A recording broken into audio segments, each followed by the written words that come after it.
If I asked you right now, what is the biggest lie you've believed since childhood? You probably wouldn't think of the world map.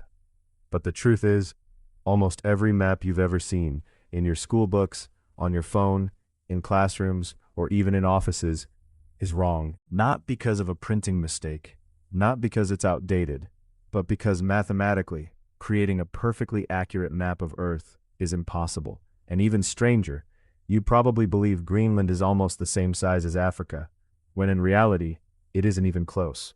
So why has nobody ever told us this? Before we answer that question, let's do a simple thought experiment. Imagine you're holding an orange. Now peel it and try to lay the peel completely flat on a table. What happens? It tears, it wrinkles, or you have to stretch it. There is simply no way to flatten the surface of a sphere without changing it. Now think about Earth. Earth is also a sphere, and every map you've ever seen has tried to do exactly the same thing. It has taken a sphere and forced it onto a flat surface. The moment that happens, the map begins to lie. But the real question is, which part is the lie?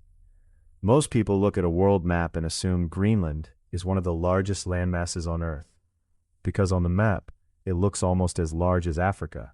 Now get ready for this. Greenland covers about 2 million square kilometers.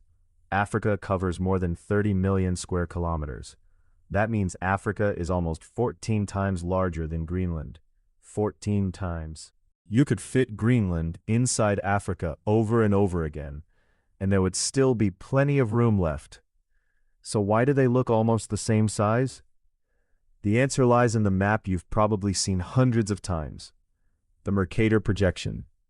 It was created in 1569, but it was never designed to teach geography. It was designed to help sailors navigate across the oceans. For that purpose, it was brilliant, but it came with a huge trade-off. The closer you move toward the North Pole or the South Pole, the larger everything appears. That's why Greenland looks enormous. Canada looks much bigger than it really is. Russia seems to stretch across half the planet. Meanwhile, countries near the equator appear much smaller than they actually are. At this point, you might be thinking, why don't we just make a better map? This is where mathematics changes everything. Scientists have proven that no flat map can perfectly preserve all four of these things at the same time: the true size, the true shape, the true distance, and the true direction. If one of them is accurate, another one must become distorted. If the shapes are correct, the sizes become wrong. If the sizes are correct, the distances become wrong. If the distances are correct, the directions become distorted. In other words, every single map is forced to choose how it wants to lie. That's why today there are hundreds of different map projections. Some are made for pilots, some are made for sailors, some are made for scientists, and some are simply designed to make the world easier for us to read. That's why two completely different looking maps can both be considered correct, as long as they're being used for the purpose they were designed for. Now here's one final question.